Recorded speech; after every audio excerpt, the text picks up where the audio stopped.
Hey, what's up, brother? You come here often? Good, me too. What's that? Yeah, I would totally agree. This is the best YouTube channel ever. See it? You see what I just did there? I started a conversation. It was authentic. It grabbed your attention.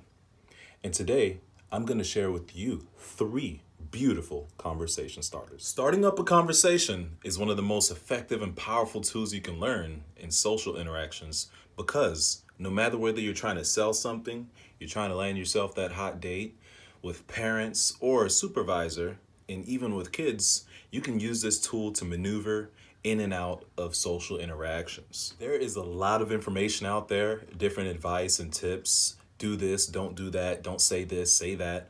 However, one thing I can reassure you is that these three that I'm about to give you have been roach tested and approved. So these are not just tips that I'm advising to you because I read a book, but because I personally implement them in my day-to-day life. Who would you say has the best ice cream in town? The reason why this one is a very good one is because everybody believes they have the best opinion on ice cream, and their choice is going to be the best guaranteed. Not only do you have to ask ice cream, but you can ask sushi, you can ask pizza, fill in the blank with whatever based on where you're at and what's popular. But the bottom line is with this, what you've just done is you have approached somebody else asking for advice on what they think is the best. Everybody believes that they know best and their opinion is the greatest. So this is going to make the person feel like, wow, somebody values my choice in food and I think I have the best to offer them. So I'm going to recommend XYZ place. But not only are they going to recommend a place, but this can lead to so many different other topics. Sundays, Slurpees, banana splits, cone, no cone. The conversation can go many different ways, especially if you both have that common interest in the particular topic. And if she's a lady, maybe you just landed yourself a date to ask her out for ice cream. Tip number two, which is I call common interest. Let's say you see a guy, he's got a pretty cool haircut, he's got a nice line design in the side, and you really dig the haircut, and you're like, hey, where do you get your haircut, man? That's pretty solid. I like that. And, then he's like, yeah, I get my hair cut at Flat Top Barbershop. They charge me about so X amount of dollars. And they're really busy all the time, especially if you go there on a Friday. So I'd go there on a Saturday in the morning when they're not too busy. Now, to tell you the truth, if you approach me, you're not going to get much of an answer with that question because I'm obviously bald.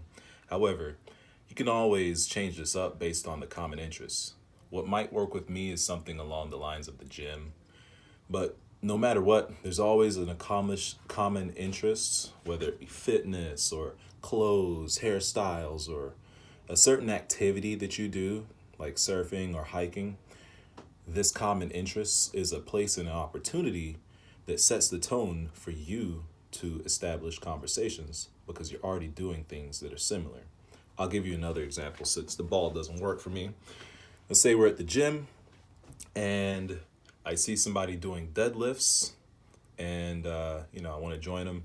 And I ask them, I'm like, hey, what kind of deadlift variation do you use? Do you use a sumo or a conventional deadlift?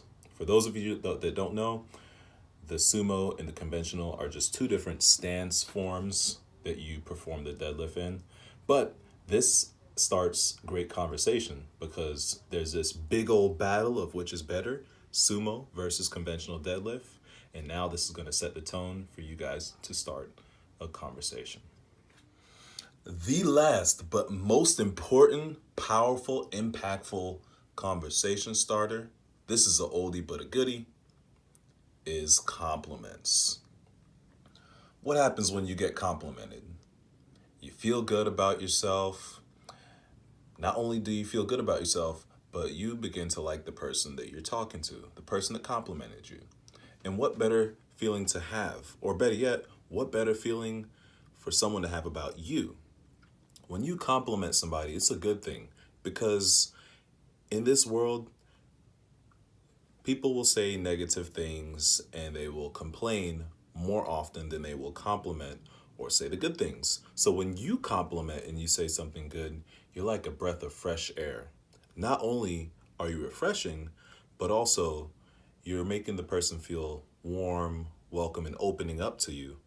And once they open up to you, now you are able to take the conversation in any which direction you like. Or better yet, they might even take the conversation and lead in any which direction that they like, which is the most important thing. So there it is. There you have it, all boiled down. Starting a conversation ultimately boils down to the other person. We want to focus more on someone else and less on ourselves. The reason why we usually have trouble starting a conversation, or the barrier to conversation starting, I should say, is that we're focused on ourselves. We're focused on how we think, what the person might think about what we have to say. We're afraid. We don't want rejection. However, I can guarantee you that on the other side of all those feelings and thoughts that may not be true, because the other person is probably just feeling the same way too, is a beautiful opportunity for you to close on that sale, an opportunity for you to land your date, take your spouse out on a date, or a really good relationship to develop. So get out there, apply these 3 tips, maybe put them all together, mix them up, match them. These are the ingredients for a very successful and rewarding conversation. Until next time, have a good day. Be the best version of yourself.